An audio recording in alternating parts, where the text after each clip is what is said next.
இஸ்ரோவால் GSLV F-15 rocket ஏவப்பட்ட தினம் எது? ஜனவரி 29, 2025.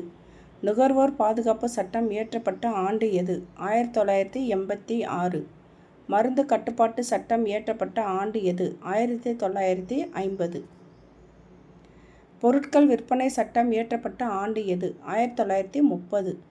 ஏகபோக மற்றும் கட்டுப்பாட்டு வர்த்தக நடைமுறை சட்டம் இயற்றப்பட்ட ஆண்டு எது? 1969.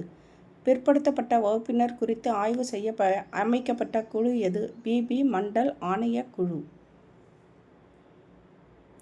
தென்னிந்திய பிரபலங்கள் என்ற நூலின் ஆசிரியர் யார்? K. M. பாலசுப்ரமணியன். நீதி கட்சியின் இதயமாக திகழ்ந்தவர் யார்? நடேச முதலியார். தமிழ் மொழி செம்மொழியாக அறிவிக்கப்பட்ட ஆண்டு எது? 2004. இந்திய தேர்தல் ஆணையம் எப்போது தோற்றுவிக்கப்பட்டது? 1950 ஜனவரி 25.